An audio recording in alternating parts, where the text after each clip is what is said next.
We've never seen anything like this.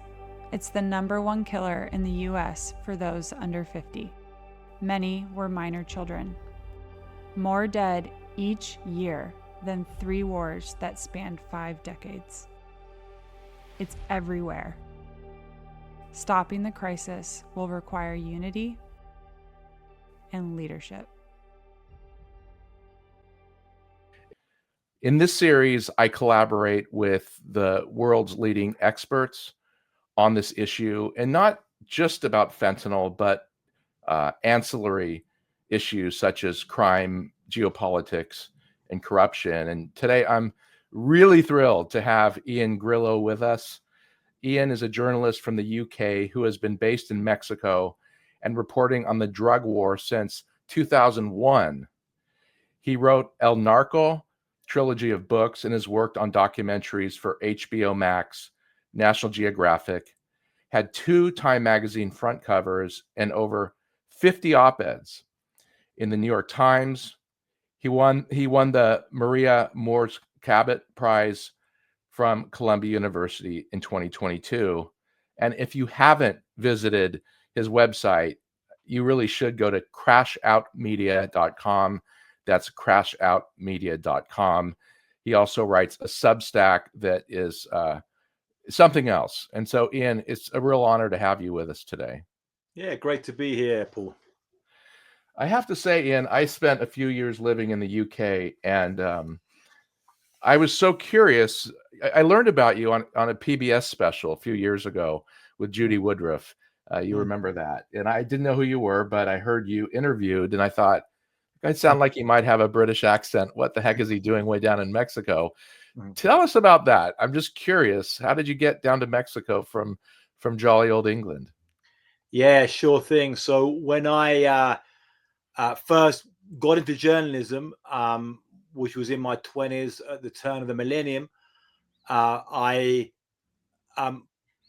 back then there was kind of a way of, rather than starting at your local newspaper and kind of working your way up, I realized there's a way was you went out and started working at English language newspapers in a different country.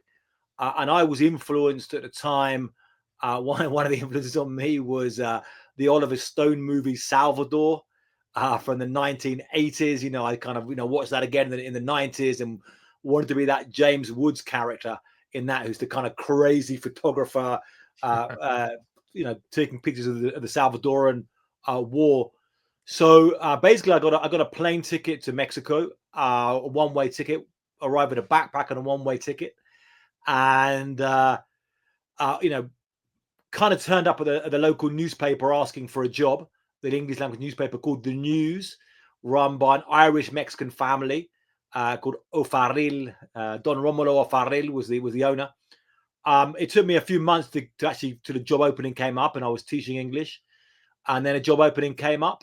So my first door open into the newspaper business when there still was a newspaper business, and I walked into the news and very quickly started reporting on crime. It became kind of my beat, crime and drugs. Did you speak any Spanish when you got there? I did, yeah. I'd lived in Spain for a year. But I did say at the time for Spanish speakers, oye, tío, pero coño, tío. And then it was like, ¿qué pasó, güey? Vamos a mi cantón, güey, o vamos a chupar chelo, güey. And it was like this. So, yeah, I quickly dropped the feta and got into the Mexican groove of Spanish.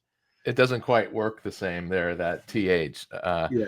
Fascinating. And you were in your early 20s, I presume. Yeah, I was 27 when I got off the plane, 28 when I started really working in the newspaper.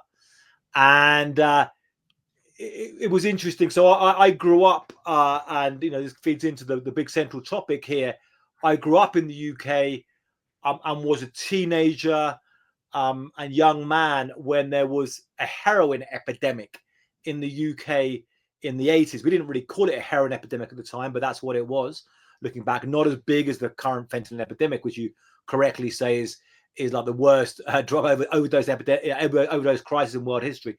But there was a lot of heroin around, the town that I grew up in. A lot of heroin in London, and when I moved up to London and stuff, there's a lot of heroin around. and I knew 4 teenagers or young men who died of overdoses back then, as well as a lot of other drugs that I saw around. So when I arrived in Mexico and started working at the news, and I kind of realized it's good to carve out a beat, I was very quickly interested by this drug thing. And I was like, oh, drugs. I kind of know about a bit about drugs from the consumer community side. But what's it like from a country which produces and traffics drugs? And then, I quickly got into these characters. I started off, also looking at drugs on the street in Mexico, but then started getting across come across these characters of these drug lords, El Mayo Zambada, El Chapo Guzman, and who are these guys? And early on, I got in touch with a journalist in Tijuana, Mexico. If we talk about narco journalists, this kind of journalist who specialized in narco trafficking, he was one of the kind of legendary kind of fathers of the narco journalists, I would say, back then. And he was in fact originally a sports journalist, and he was very keen on baseball. And he moved up to Tijuana, and he covered very heavily the Ioan cartel in Tijuana.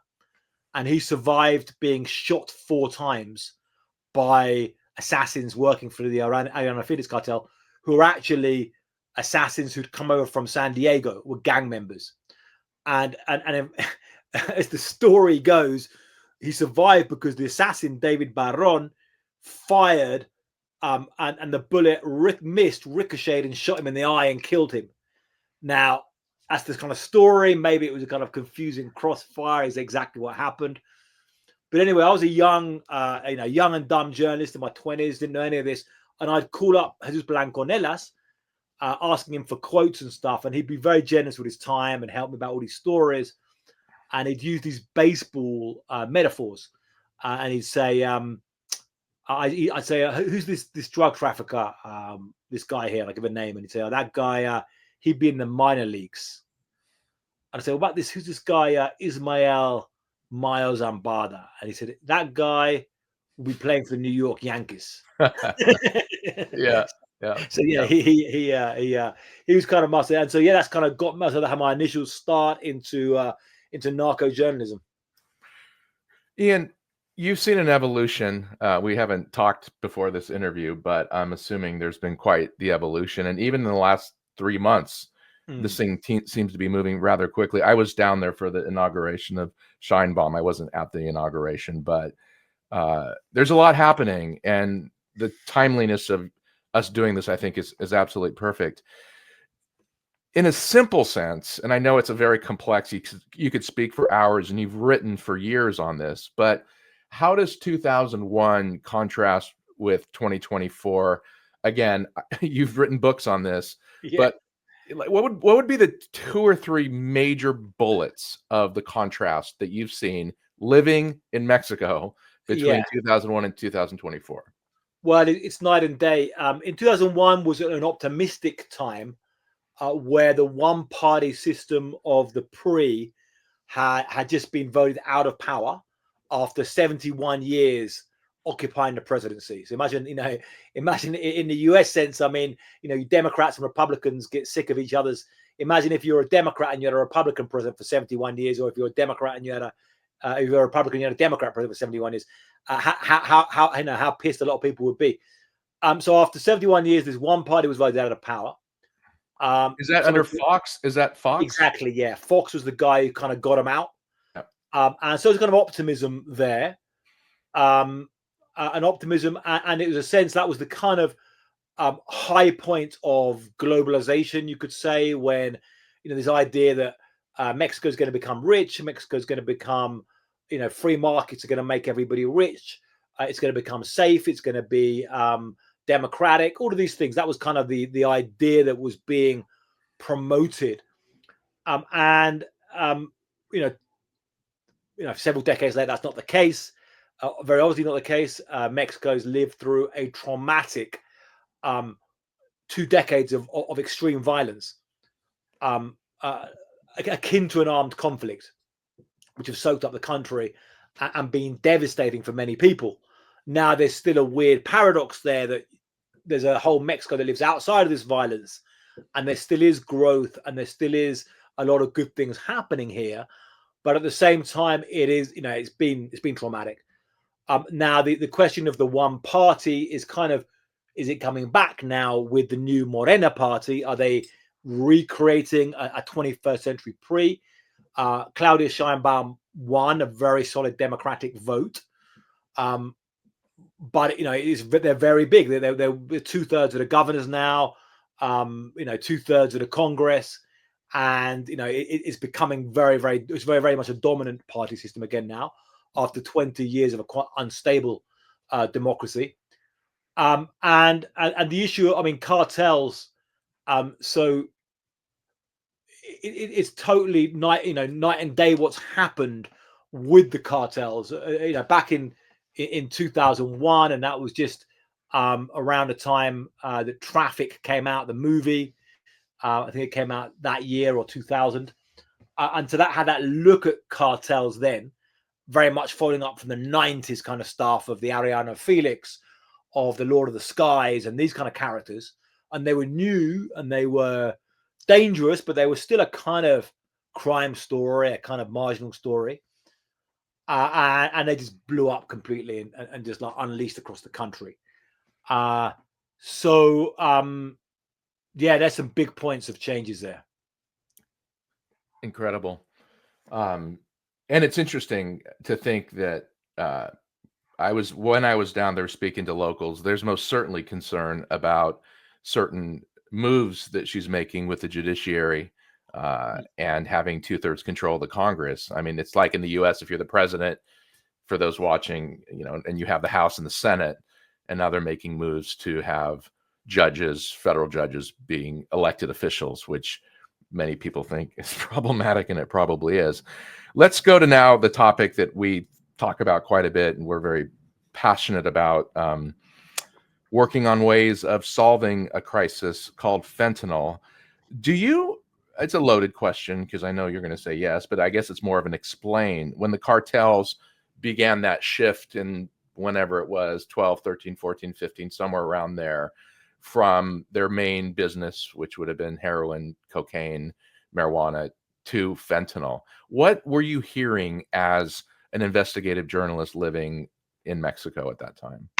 Yeah, sure thing. So, and one thing's what I was covering then, but also like a lot of this history, you learn about this going forward. So I'll tell a bit more about what I understand now about being the timeline. So you had this Mexican heroin boom in the 2010s. It was already growing in the 2000s. But it reached its peak in the 2010s.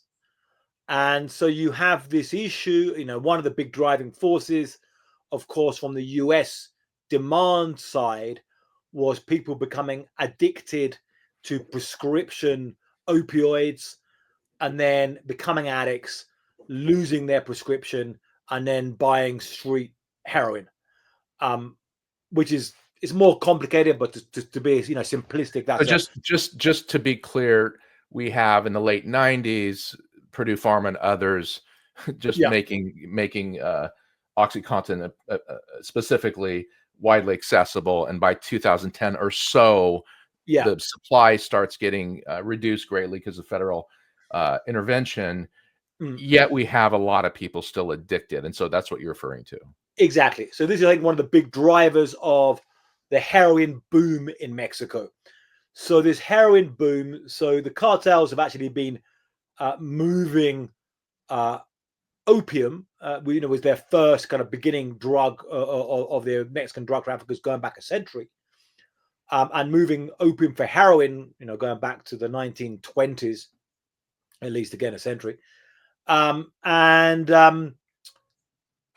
So it's been around the whole time, but there's a big growth. And particularly then you had drug traffickers, including the Sinaloan drug traffickers, but various drug trafficking organizations, and buying a lot of the source material for the heroin, the opium, from the state of Guerrero.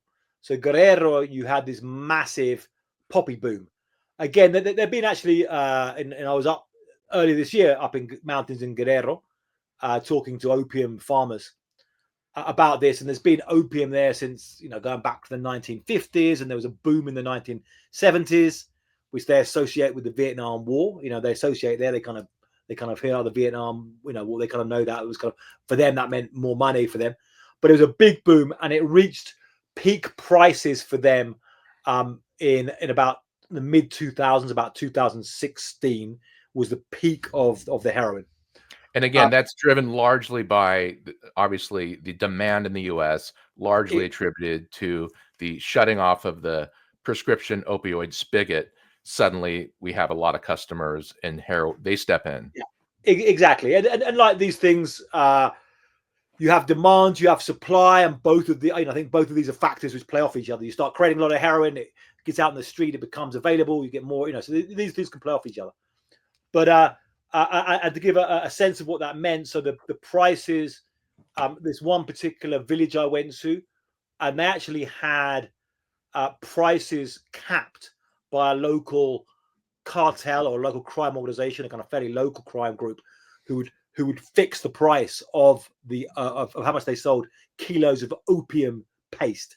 So you see there the opium fields, and then they have these kind of blade where they cut in this special thing they make, which is kind of knife with two blades, which they used to scrape, and they scrape it into these tins, into these cans, these tins. The cans, they scrape in the opium gum. It smells kind of fruity, and it becomes opium gum. And that reached the price in pesos around that time of around, they capped it at something like 33,000 pesos. But they were saying that they could, some people that had other villages get up to 40,000 pesos for one of these kilos of gum, which is a couple of $1,000 for a kilo of the gum. That peaked.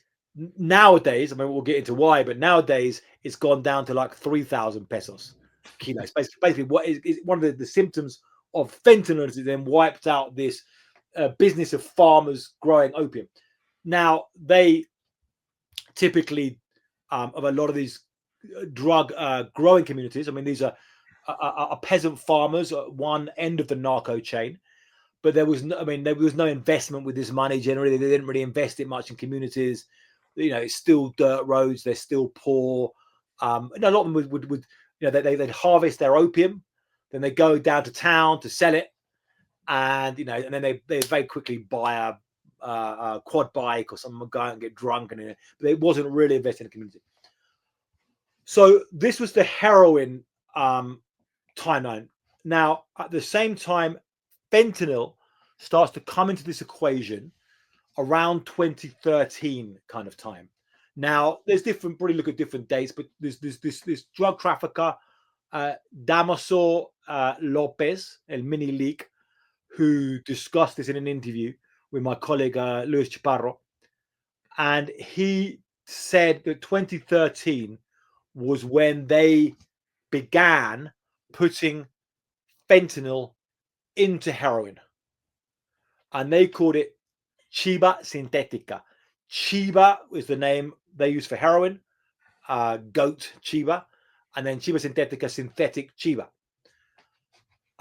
So they began as a way to and they said that he's described in the quote, was paraphrasing it, was something like, we actually sent people over to China who learned how to do this, who learned about this with pharmacists in China, the Sinaloa cartel. Yeah. Okay. I have to ask this because this is just riveting to me. And we know about Janssen. You know, fentanyl was synthesized in 1960. It had very important legal medical use for many, many decades. I'm saying this to the audience that might not know this. We're at the very front of the arrow right now, 2013. How did these guys know? How did they know about fentanyl down in Sinaloa or down in wherever? I'm assuming they were aware that people in China were selling finished fentanyl to the U.S. Is that how they know about this business opportunity?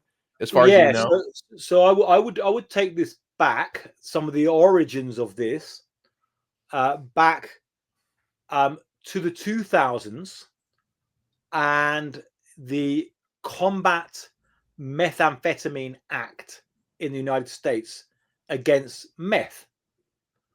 When this happens, which I think is about 2005, I think that was came to law around that time. So when that happened, and that was a response to the meth problem, and that was the big news story in the 2000s. Everyone on meth. I remember being in the US around that time and seeing some TV news segment, "Mums on meth," and it had all these kind of mums, you know. But yeah, I mean, meth is a pretty bad, pretty harmful drug. But you had all that meth craze in the US. So to clamp down on that, they created the Combat Methamphetamine Act, which was pretty effective in clamping down on people making meth inside the United States. And it went bang right down to Mexico. Now, in this time is when you had this business partnership forming between the Mexican cartels and the Chinese pharmaceutical industry to create crystal meth. One of the guys who's key in this is this gentleman called Shen Li Yigung. Shen Li Yigung was a Chinese-born guy, but he naturalized Mexican and was a pharmaceutical importer. And he started hooking up with big cartel guys and selling them these drugs. Now, he made so much money doing this and he was not actually a very good money launderer. And he had in his house, when they raided his mansion in Mexico City, they found $207 million in cash between dollar bills and pesos. Jeez. When they bust it, he was not in Mexico. He was in Las Vegas. He was flying up to Vegas, literally with suitcases of cash, gambling it all in the casino and losing 60% of it, but getting it back in checks. Oh.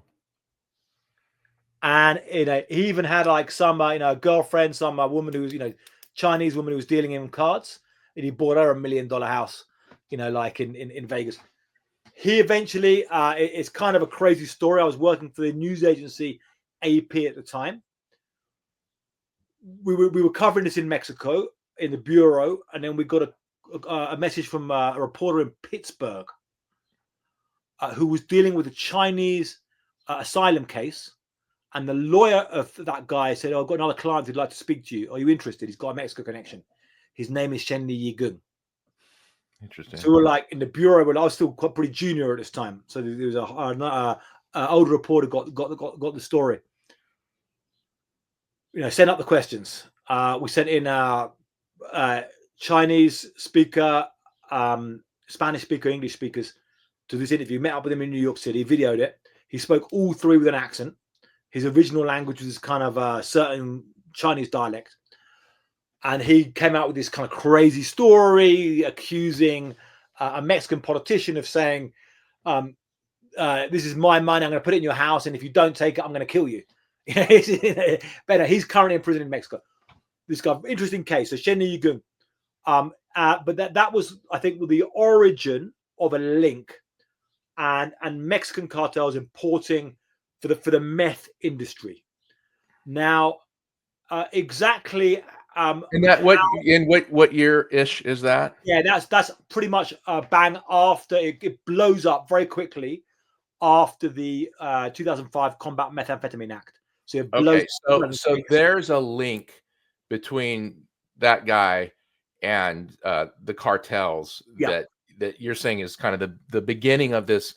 It's a very strong and powerful and complex relationship today, but that was what got the ball rolling. Exactly. Yeah. I mean, after that, then they set in. Then they know that you buy from Asia, you buy precursors, or you buy finished drugs. Now, exactly who the chemist was, or who the guy was who said, "Let's stuff fentanyl into the heroin," because then what happens is you get, so from about 2013, they're putting the fentanyl into heroin. Then it becomes everyone doesn't want regular heroin anymore because it's not strong enough. They just want heroin with fentanyl. Then they gradually realized, well, let's just cut out the heroin itself and it's just pure fentanyl. Yeah. Now this happens fairly recently. And you see like one interesting figure I look at is US border seizures on the southern border. When was there more fentanyl than heroin? When did it switch? Mm-hmm. And that was actually 2021. Yeah. So we're talking about pretty recently. Now, it almost looks, when you look back at this, it almost looks like a conspiratorial plan. You know, we'll sell them heroin, then we'll put in fentanyl, get them used to fentanyl, and then we'll just sell them fentanyl. But I think normally these things are somehow happening as kind of reactions and actions, seeing it's just cheaper. One thing, and this really brought home to me talking to a guy who was a former drug user who studies this, and he made a very good point that on the street, people were not necessarily differentiated. They were just buying bags of powder, and they just called it dope or boy. And for them, it was, you know, it was heroin, and then it was heroin with fentanyl, and then it was fentanyl, and then it's trank dope, but it's still bags of powder they're buying on the street. But yeah, so you see that that kick in then. So interesting. I wanted to ask about just for the viewers, you know, I cut my teeth, if you will, last year living largely in a rural part of northern New Mexico and speaking with dozens and dozens of fentanyl users. What stood out the most to me was the way that they would describe fentanyl versus their old drug, which was heroin, and they almost would like, you know, oh, when they would talk about heroin, like, oh, come on, like an alcoholic talking about Miller Lite, you know what I'm saying? Just like they just would say it hits so fast. They don't want to wait 20 minutes for this thing to hit. Fentanyl hits like that. It's so much more powerful, and people think that means lethal, and that's true, but to them it's just they want a good high.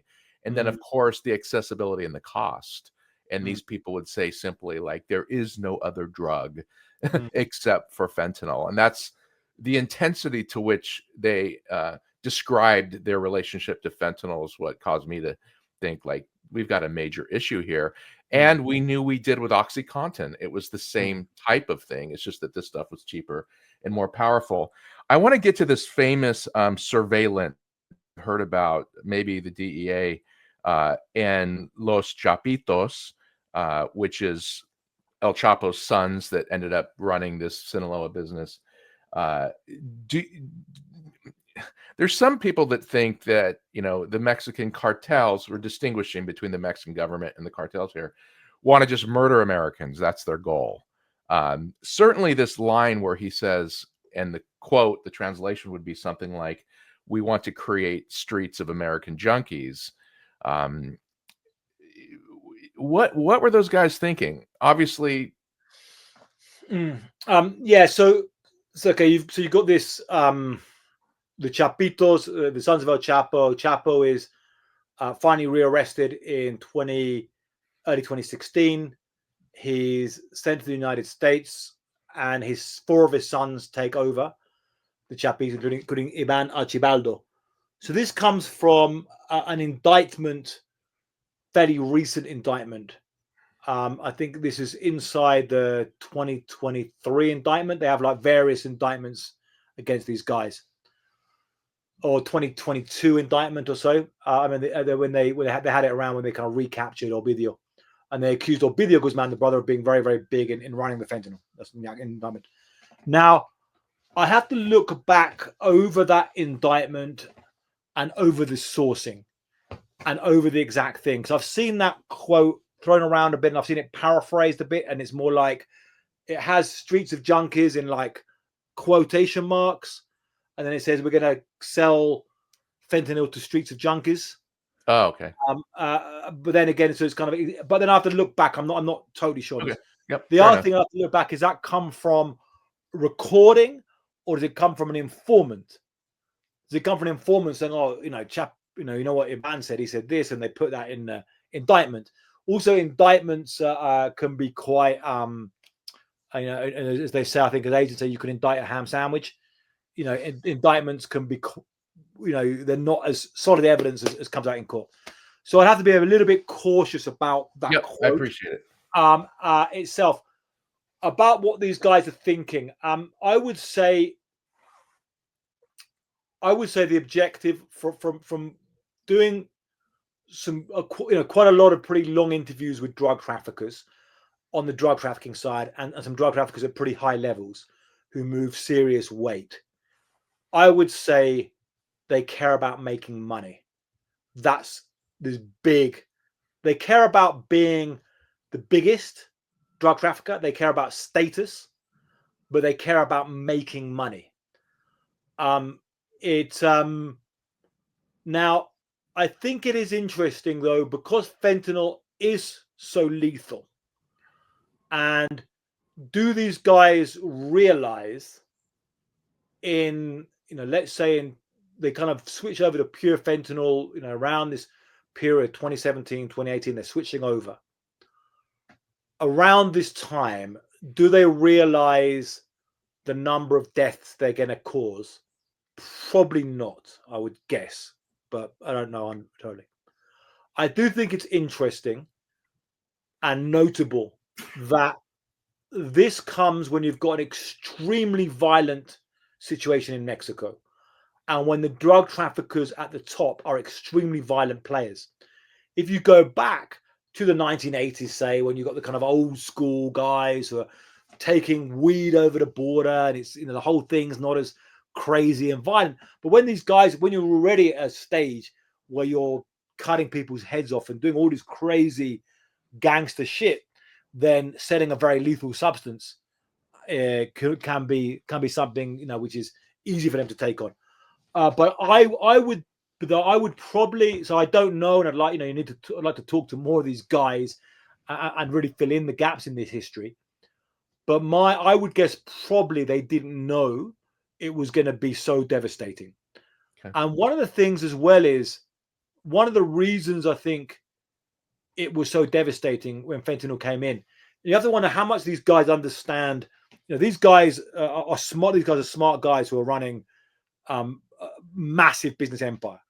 You go to Culiacan, there's an entire shopping mall. I mean, a huge shopping mall. And then they said that that's just Chapito's money. I mean, they made huge amounts of money off this. And it's like, whatever, it's like $100 million at least, this shopping mall. It's like, they built up a massive empire. But I wonder how much they would have, I don't think it would say a deliberate tactic. I mean, who knows exactly what was said, or also what what was.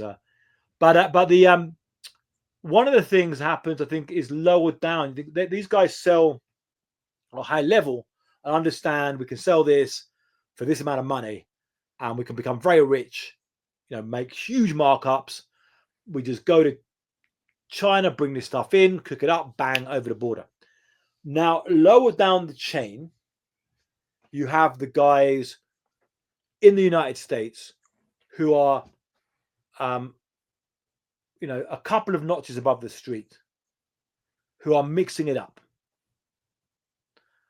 And they're mixing fentanyl. Now, they sometimes don't, because fentanyl's new, they don't understand the mix. So they just and it's so potent, they very easily make 2 lethal doses. And I had it said, which I think is the most likely explanation, that why are they putting it in cocaine? And Americans, college kids and musicians are taking lines of cocaine and dying. Tragedy is because they mix up the fentanyl in a blender or a coffee grinder. They don't clean it out, or don't clean it out well. And then they mix up some cocaine there, and some of it just gets in there, and it's enough to kill them. So sometimes what can appear to be, and I mean, I'm the first to say that it is truly devastating, the fentanyl epidemic. It is truly a thing which we really have to, I think it's, even though it's been big news, it should be even bigger news. But even so, sometimes it can look, it's like, what the hell's happening here? 800,000 Americans dying or whatever. China involved, Mexican cartels involved. This stuff just poisoning people. It looks almost so coordinated, but sometimes you can realize it's just a kind of chain of other things like profit motive, corruption, other things which are involved. Fascinating. I know, and one of your friends, Sam Quinones, talked about these blenders and talked about, these aren't scientists in a lab with beakers and weights and these sophisticated instruments. I mean, even if you go to a regular pharmacy and they, the way that they allocate the number of your pills is very scientific. Even just the finished pills, right? 2, 4, 6. There's a lot of margin for error.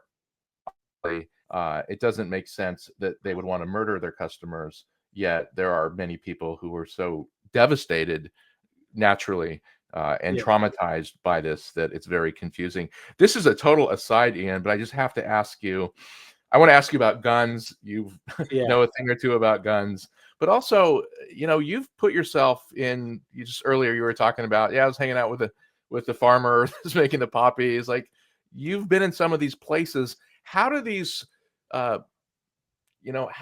people who are involved in the chain, I'm not saying necessarily kingpins in the Sinaloa or Jalisco cartels, but how do they view you? So, I mean, look, I've been doing this now, more than 20 years, and I've talked to literally hundreds and hundreds of people in organized crime here in Mexico, in the United States, and other countries. The way I go in as a journalist, everyone's got a life story, everyone's different. I'm not saying this from a point of view of making these out to be nice people. Some of them, I use the metaphor to understand, have made a pact with the devil. They've done really evil stuff, but still, I'm going in there as I'm a human, you're a human. I want to hear your life story, and most of them, or many of them, are fine and friendly, or are interested in different ways of trying to use the press or influence the press. There's whole different stuff. So within this, you've got such a different world. You've got guys who are smugglers, who are the lowest level mules, burros, donkeys.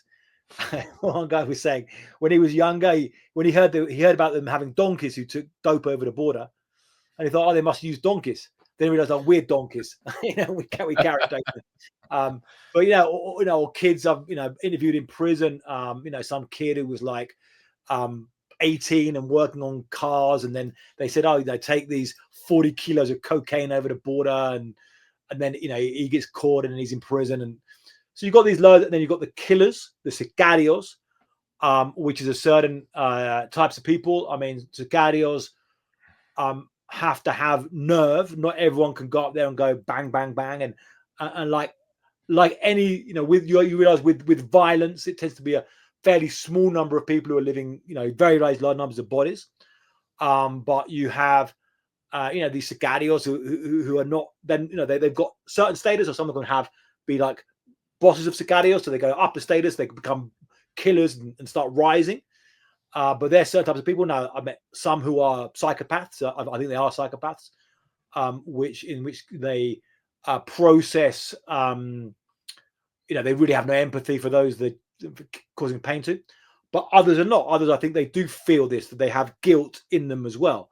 And I've met, guys who have discovered Jesus in prison and genuine about this. They kind of genuinely have pain, internal pain of what they've caused, but they've themselves suffered, and this kind of process as well. And then I've met bosses at different levels. I mean, there's bosses, there's bosses who command a couple of hundred people, and bosses who are very, very high up, and are very powerful warlords. And bosses is a different type of profile, different skill. They're often, they've got the bosses can be violent. They say to be really, you've got to be charismatic. You've got to be someone who's a leader, who's a natural leader. It's not just about being a tough guy. The tough guys and the muscle, or from the sicarios, the leaders are people who have, and sometimes they can be people from these same communities, but from some of the even better off people in these communities. and could be very, very smart. Very, very smart. Some of them. And then you've got the businessmen, the narco businessmen, the narco empresarios, as in Spanish. The people who deal with hundreds of millions of dollars. Who understand money and business and its logistics. So in terms of there's a whole range, and in terms of how they view journalists, they can have different things. There's situations where they've been aggressive and been threatening on a street level or whatever, for different reasons, and there's situations where I've been threatened. But there's also curiosity, or they think that they want to use the media, or they want to be famous and they want to have their status promoted.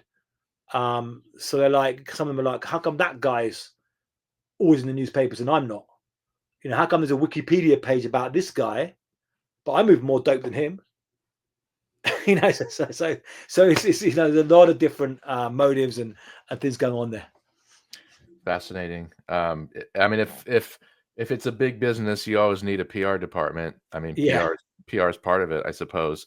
So I want to just quickly, these are thoughts that came into my mind just as we're talking, and I'm just riveted to speak with you, Ian.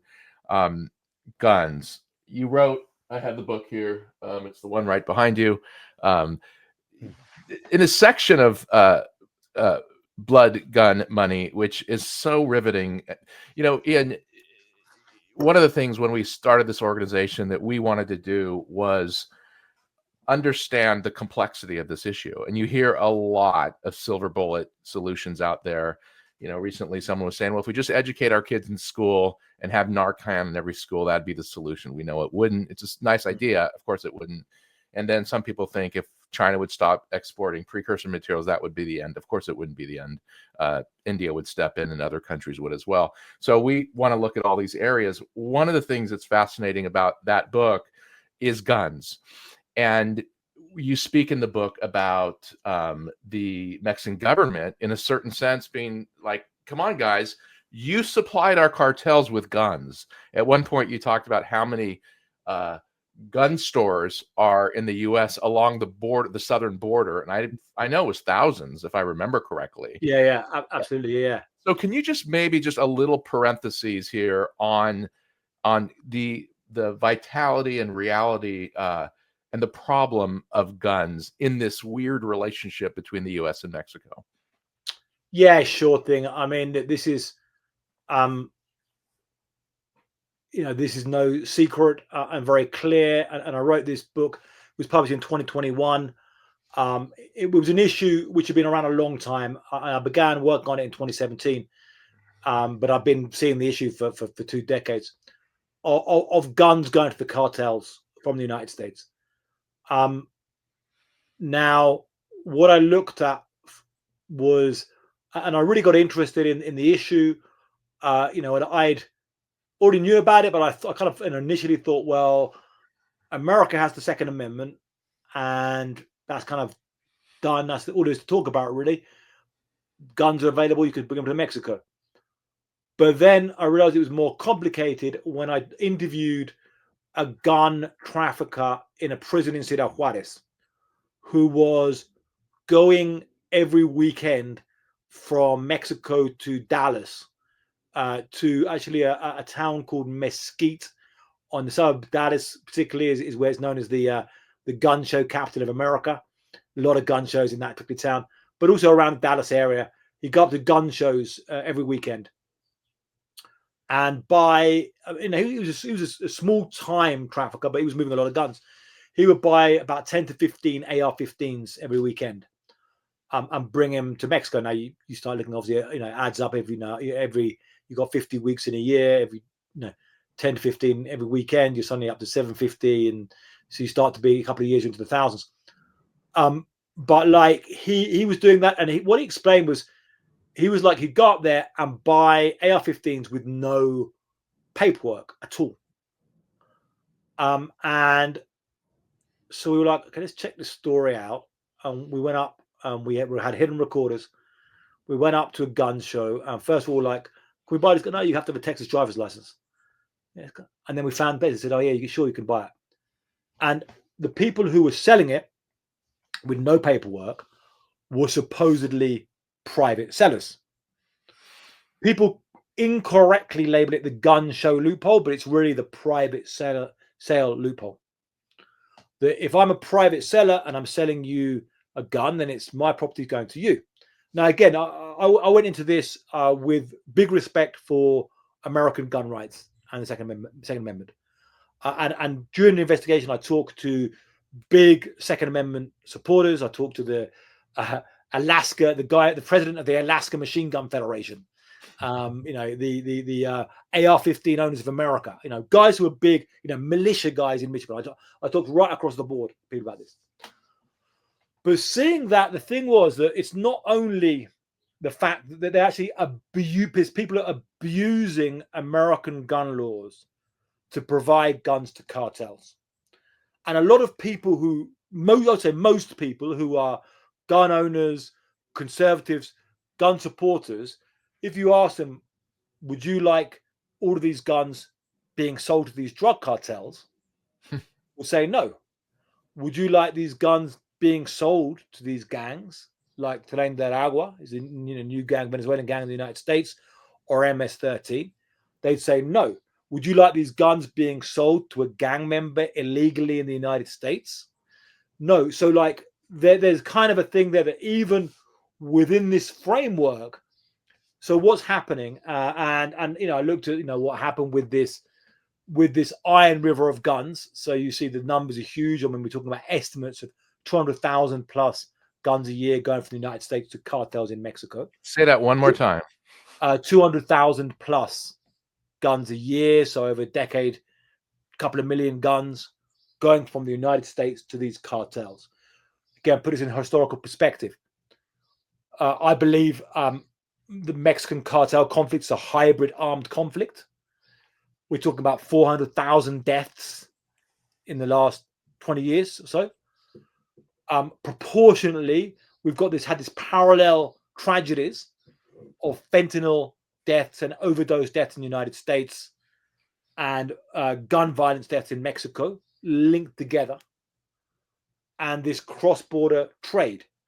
Now, in 2020, now another interesting fact, when I realized researching this book, there was no federal gun trafficking crime. There was no charge on the books for federal gun trafficking. Most people were arrested for lying on the form when they weren't. They say, is that gun for you? Yes. When it's not, that was their crime. Rather than the fact they're involved in a conspiracy to buy guns. So you had situations like one guy who bought 10 guns, walked into a store, bought 10 AK-47s, identical AK-47s, sold them to his local drug dealer, or he was actually sent to buy them for his local drug dealer. That guy gave them to the Zetas drug cartel. They were used in crimes including the murder of an American agent for ICE. And the guy who bought the guns was caught because they traced the serial numbers. They actually caught some things, fired off a serial number, traced it right back. He was caught. Guess what his sentence was? Probation. No laws on the book. Yeah, in the killing of an American agent. Now, since then, actually, in 2022, the Bipartisan Safer Communities Act, and this was kind of missed out by the press. I don't know. In the last chapter of my book, I put recommendations of like what can you do about this. And I asked ATF agents, what can you actually do to try and make it hard? And they were like, stiffer sentences, make a federal firearms trafficking act. They were done. That was done in the 2022. In 2022, just a couple years ago. After the book came out. So I don't know if some of what I wrote there was helped get, you also had the lawsuit which brought this issue to the table. Now we still have to see that applied, and we have to look if it's having any impact at all. But it is now, there are now stiffer ways to prosecute harder gun crimes. But again, I mean, it was it was a book trying to understand this, what was happening, and it seems like low-hanging fruit to make it a bit harder for these cartels just to be armed up to the teeth and carrying out these massacres. I mean, it's a militia. I mean, when you're talking Yeah. about, I mean, how do you distinguish that between other militias around the world? I don't think you do, and I think that's your whole point. Something just skipped my mind.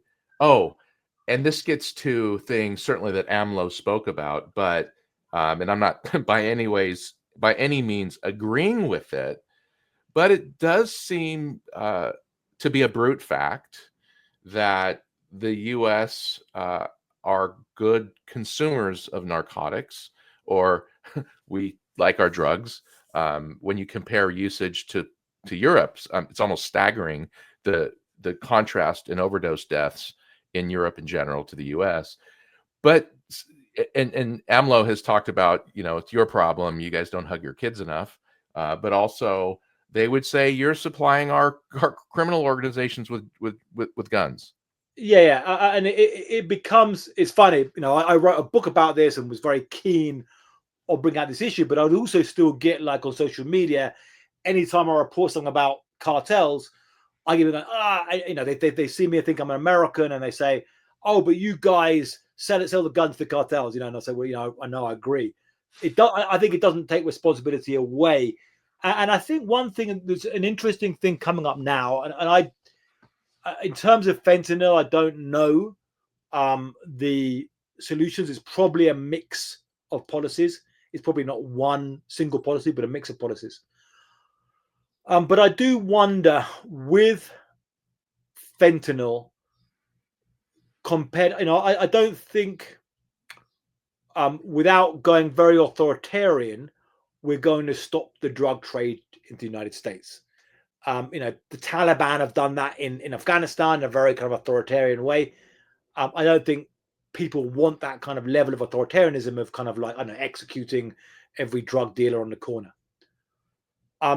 However, maybe it can be done to reduce the toxicity of drugs in the American system and to get the worst drugs out. So maybe you can pressure, the Mexican government, if it had a policy, and maybe it will take this policy with pressure from Trump, and with the Mexican cartels, now knowing full well the level of death with fentanyl.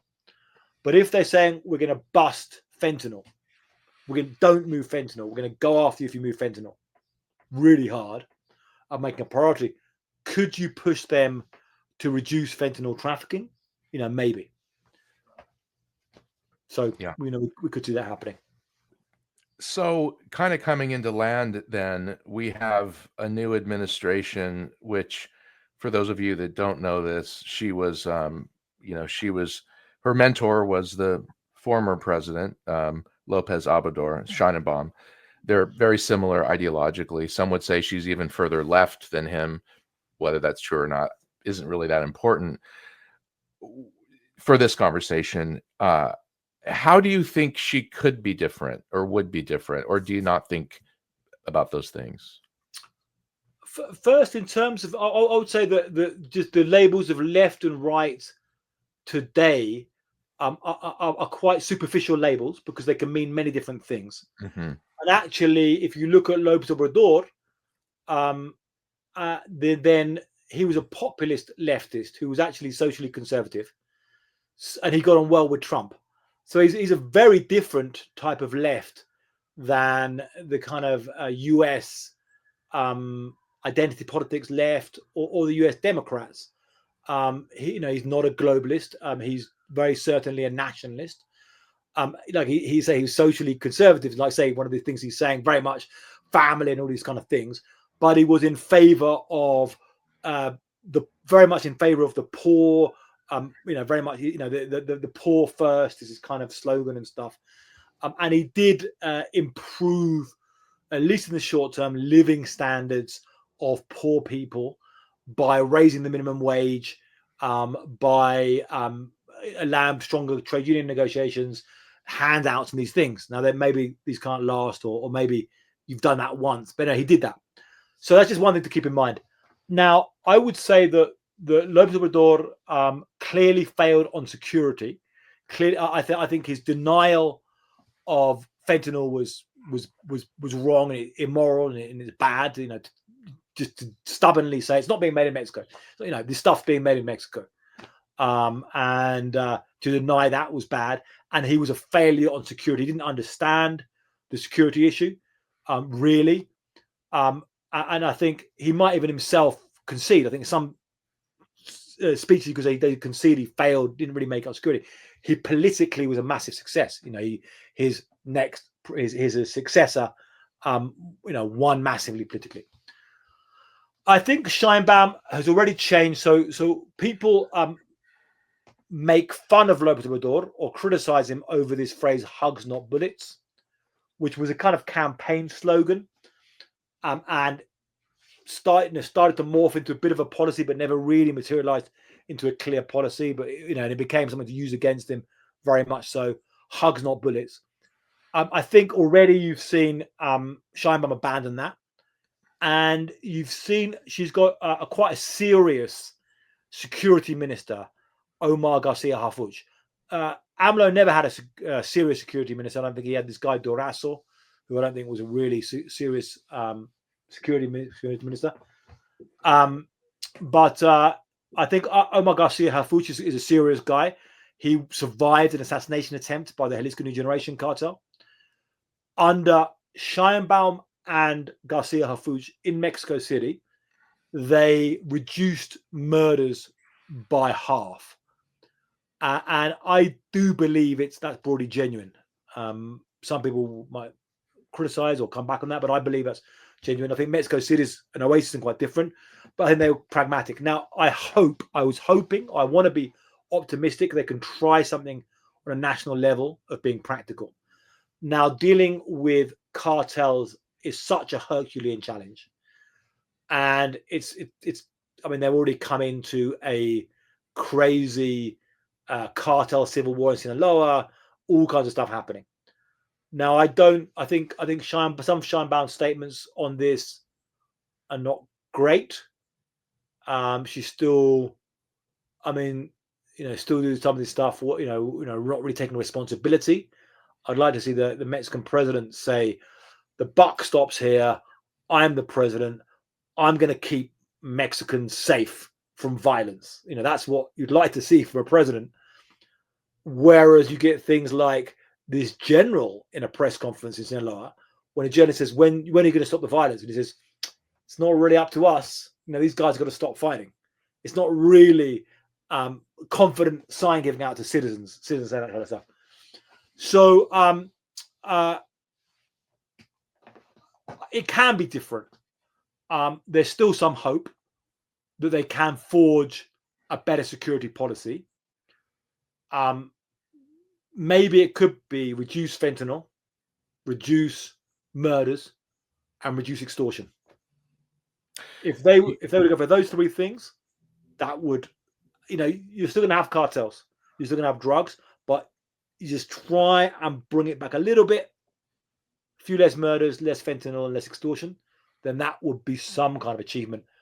I want to be optimistic, but I'm prepared for complete failure. So 25 years in the trenches, you've met with Mexican presidents, you've met with from the growers to the dealers, the guns, you've done it all, Ian, for well over 2 decades as a serious investigative journalist. And I just heard you say, if I heard you correctly, if she opens up bilateral cooperation, like he shut down with the DEA and other things, and maybe they go after the cartels more, whatever that means, you're saying, maybe it could reduce fentanyl somewhat. Not even necessarily has to be about bilateral cooperation, because I think it's about creating a strategy. The problem is the Americans don't have a strategy either on this stuff. And if you look the way America loses wars, and I think it's pretty a very good sign of the American, the late American empire, very good tactically, but bad strategically. How you lose in Afghanistan. or we lose. The Brits are there as well. So how do we lose in Afghanistan? Thank you. But I think it's very true in the war on drugs. So if you look at the DA agents in the trenches, and I've spent a lot of time talking to narcs of various agencies, very good agents, very good at building cases. They'll risk. But what's the strategy there? So I mean, under Calderon, they opened up loads to American agents, and under Calderon, it was not a success. Just taking out kingpins is not a strategy. It can be done with help. Americans or the Mexicans can do it themselves, but it's like with a strategy, maybe involving pressure from the United States. But like, if the Mexicans say our strategy is if a strategy is take down drug lords, that doesn't it doesn't. You can still have murder. They did that for years. Murders go up, drugs get worse, cartels get more predatory. But if you say our strategy is something concrete, reduce fentanyl, reduce murders, reduce extortion, and you want to go after people specifically, try and do that, then that could be a success. Fascinating. Well, I think we've gone past our time, and I could do this for hours with you, and maybe one day I'll go down there and buy you a beer or a tequila. The last thing I want to ask Ian is about analogs.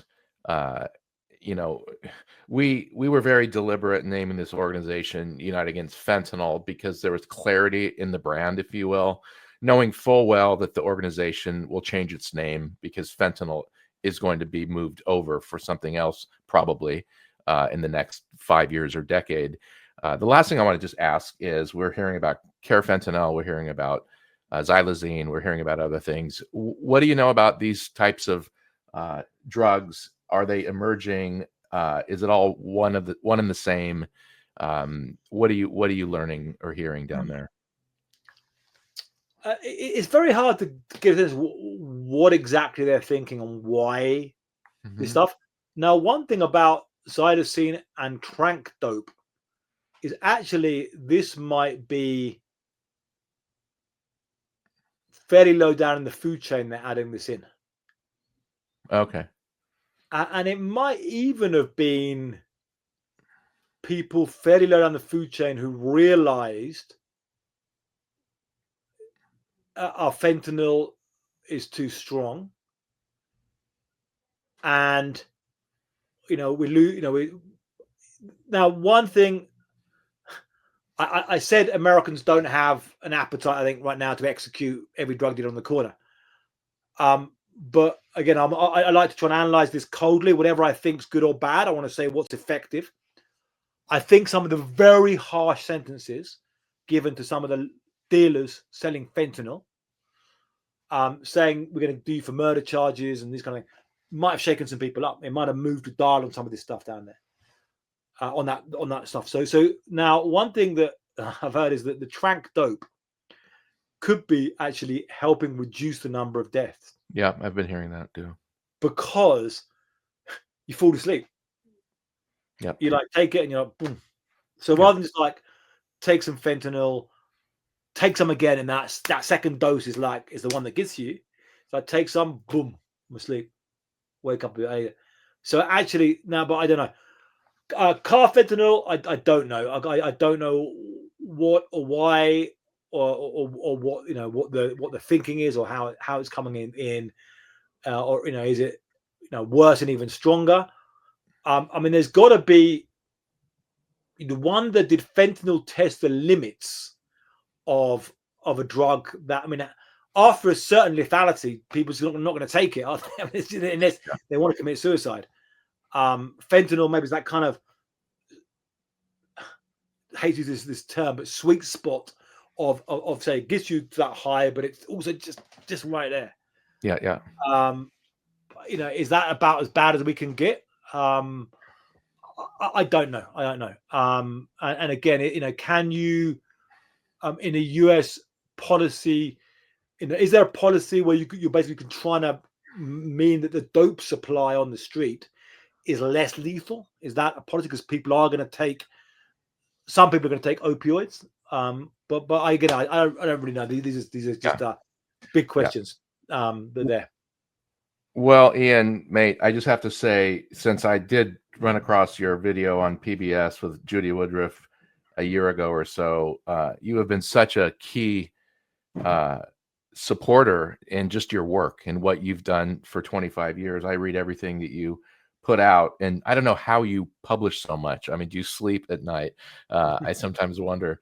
So I just want to say, for us and our team, we really want to thank you for the incredible work that you're doing. A serious investigative journalist and someone that's helping us figure it out from a different angle, not law enforcement or not mental health services, but really helping educate many on this new era that we're in, which is this synthetic reality. So, mate, wishing you and your loved ones a happy holidays. And I, again, really appreciate you taking the time. Great to be here. Likewise. Happy Christmas season. Okay, All right, take care. Thank you, Ian.